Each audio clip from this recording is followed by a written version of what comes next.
18h10 à Alger. Madame, Monsieur, bonsoir. À la une de l'actualité de ce 24 heures Afrique. Le conflit fratricide qui oppose l'armée soudanaise et les forces de soutien rapide s'enlise et la probabilité d'une paix durable reste encore timide alors que la crise humanitaire s'enlise de plus en plus.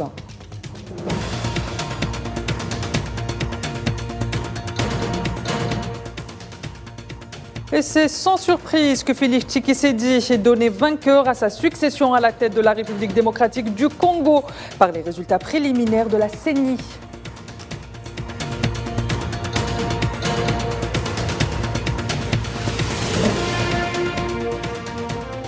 Autres résultats électoraux, c'est le oui qui l'emporte au Tchad pour la nouvelle constitution du pays proposée par la transition.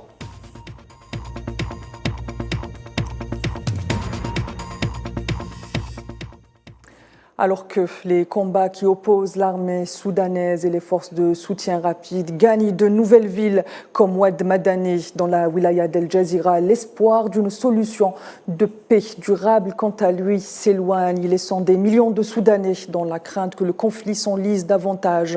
C'est un sujet signé Khaldim Batash. Plus de 8 mois de combats acharnés, de bombardements ayant gagné peu à peu tout le pays ou presque, alors qu'il s'était cantonné à la capitale Khartoum et Omdurman. L'armée soudanaise dirigée par Abdel Fattah al-Burhan affronte les éléments des forces de soutien rapide sous la houlette de Mohamed Hamdan Daglo d'Ihmeti. Un affrontement pour le pouvoir qui dure depuis le 15 avril 2023 dans un pays au positionnement stratégique miné par les crises, attisé par les appétits des puissances étrangères qui n'hésitent pas à s'ingérer dans ses affaires internes. Les combats ont depuis fait une victime au-delà de toutes, les civils. Selon les Nations Unies et les ONG, ils sont plus de 12 000 à avoir perdu la vie. Les affrontements armés entre belligérants ont désormais atteint la ville stratégique de Oued Madani, la capitale de l'État d'El Jazira, qui était jusque-là épargnée par les hostilités. À l'ouest du Soudan, c'est l'escalade au Darfour complètement désertée par les agences humanitaires depuis avril qui préoccupe de plus en plus la communauté internationale. La violence qui s'est étendue a entraîné le déplacement de 7,1 millions de personnes. Plus de 5,6 millions de personnes déplacées ont été dispersées dans les 18 États du pays et 1,5 million ont trouvé refuge, notamment au Tchad, au Soudan du Sud et en Égypte. L'approvisionnement en eau n'est pas disponible et l'approvisionnement en électricité n'est pas suffisant. Avec un certain optimisme, ces problèmes pourraient être résolus dans 1 ou 2 mois. J'espère que le conflit armé au Soudan prendra bientôt fin afin que je puisse retourner dans ma ville natale et reconstruire ma maison. L'ONU tire la sonnette d'alarme. Le conflit associé au déclin économique continu du pays ont plongé environ 17,7 millions de personnes à travers le Soudan dans des niveaux élevés d'insécurité alimentaire aiguë. Et alors qu'aucune solution politique ne se profile à l'horizon après 8 mois de chaos, une rencontre organisée par l'IGAD qui déploie des efforts intensifs pour relancer les pourparlers sur un cessez-le-feu initialement prévu hier à Djibouti a été annulée. Elle devait réunir les dirigeants des forces armées soudanaises et ceux des forces de soutien rapide. Soudan, toujours avec cette tournée quelque peu surprenante du commandant des forces de soutien rapide, Mohamed Hamdan Daglo, qui poursuit sa visite en Est-Afrique. Et c'est au Kenya qu'il s'est rendu ce vendredi. Pour rappel, Daglo s'est rendu mercredi à Kampala, où il a été reçu par le président ougandais Yoweri Museveni, et jeudi en Éthiopie, où il a rencontré à Addis Abeba le Premier ministre Ahmed Abiy. Selon des sources concordantes, c'est de la paix au Soudan dont il est question lors de ces rencontres. Pour rappel, depuis le début de ce conflit fratricide, plus de 12 000 civils ont été victimes et plus de 7 millions de Soudanais ont été contraints à se déplacer ou à se réfugier.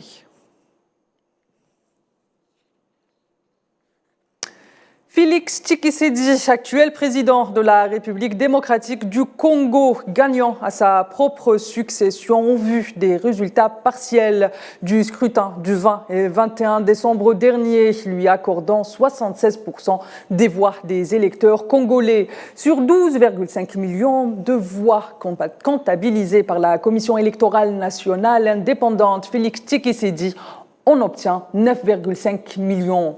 En plus de la présidentielle, des élections législatives, provinciales et locales ont été organisées la semaine dernière. Le scrutin était prévu le 20 décembre, mais en raison de nombreux problèmes logistiques, il a été étendu au 21 par la CENI et s'est poursuivi plusieurs jours dans certaines zones reculées jusqu'au 27 du mois en cours. Cela dit, la CENI prévoit la publication officielle des résultats préliminaires de la présidentielle le 31 décembre prochain. Des résultats qui devraient être validés par la Cour suprême du pays.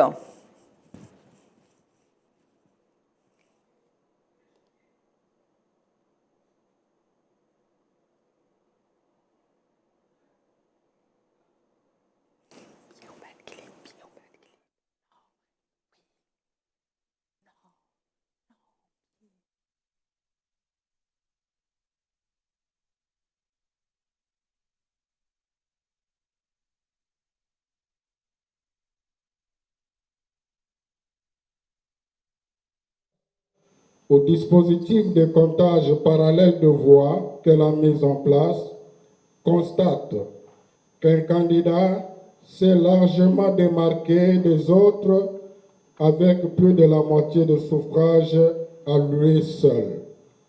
Cependant, elle a documenté de nombreux cas d'irrégularité susceptibles d'affecter l'intégrité des résultats des différents scrutins à certains endroits. Par ailleurs, la communauté de développement de l'Afrique australe a déployé des troupes dans l'est de la République démocratique du Congo, a rapporté la presse quinoise ce vendredi. Pour rappel, ce déploiement fait suite à une décision de la Troïka lors d'une réunion tenue en mai dernier en Namibie par l'organisation régionale. Et je vous le disais en titre, c'est le oui qui l'emporte au Tchad. La Cour suprême tchadienne a donc validé les résultats du référendum pour une nouvelle constitution. D'après les résultats définitifs, le oui l'a emporté à 85,90% des voix, tandis que le non a obtenu 14,10% des suffrages avec un taux de participation qui s'élève à 62,8%, a indiqué le président de la Cour suprême.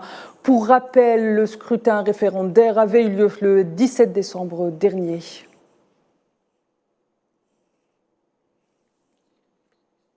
Et au Libéria, l'explosion d'un camion-citerne fait au moins 40 morts et des dizaines de blessés. Selon un responsable de la police du pays, l'explosion s'est produite alors que des riverains avaient afflué autour du véhicule accidenté pour tenter de récupérer de l'essence. Par ailleurs, les autorités cherchent à établir le nombre de personnes disparues depuis la catastrophe survenue mardi à Totota, à 130 km au nord-est de Monrovia, capitale du pays.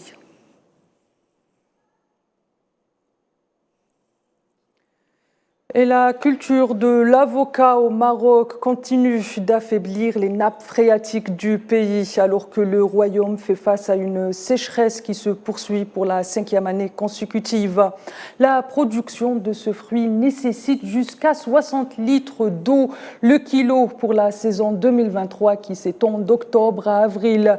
Pourrait connaître une augmentation de 2%. À noter que 20% de l'augmentation de la production est due à la croissance des exploitations agricoles, notamment au Sahara occidental occupé où les ressources souterraines en eau sont utilisées par l'occupant marocain sans aucun égard du droit international.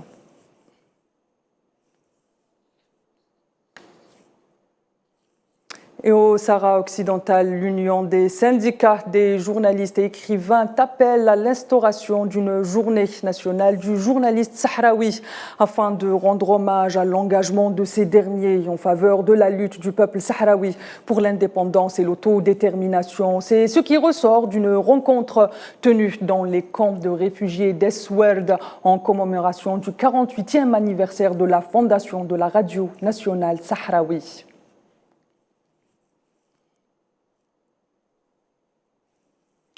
Bogini Nguema, auteur de la célèbre comédie musicale Sarafina sur les révoltes estudiantines dans le Soweto de l'apartheid, est mort mercredi dans un accident de la route à l'âge de 68 ans, a annoncé sa famille. Bogini Nguema aura marqué le monde de la culture du continent africain, connu notamment pour son engagement panafricain. Il a marqué les auteurs sud-africains, mais aussi partout ailleurs en Afrique et dans le tiers-monde.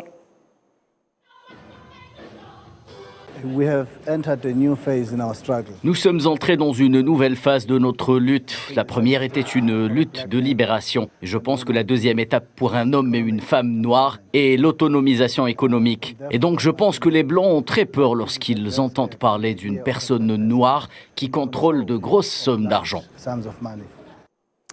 Madame, Monsieur, on vient donc d'écouter les propos du célèbre dramaturge.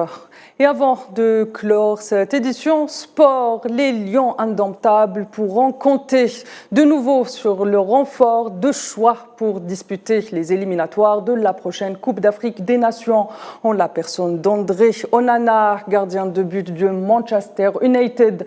Le portier camerounais fait son grand retour au sein de la sélection après avoir été écarté par le sélectionneur à la Coupe du Monde 2022. André Onana, qui n'est pas au top de sa forme actuelle avec son club anglais de Manchester, aura l'occasion de se relancer dans les buts au Cameroun qui affronteront, pour rappel, au premier tour de la CAN, entre autres le Sénégal, champion d'Afrique en titre.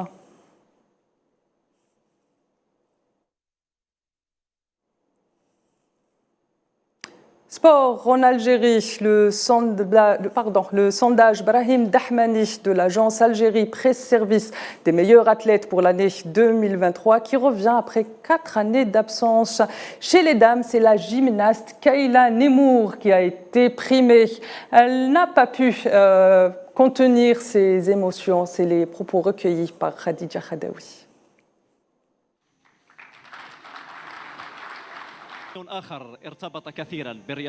Je suis vraiment super contente et honorée d'avoir eu ce prix et je remercie tout le monde. C'était très stressant parce que c'était durant les championnats du monde, donc c'était mes tout premiers. C'était sur le premier jour du coup les qualifications pour les Jeux Olympiques et du coup j'ai réussi et j'ai eu du mal à y croire, mais c'est bien ça et je suis très contente. Là il va y avoir plusieurs coupes du monde, donc je vais faire le maximum de coupes du monde et c'est ce qui va me préparer pour les Jeux.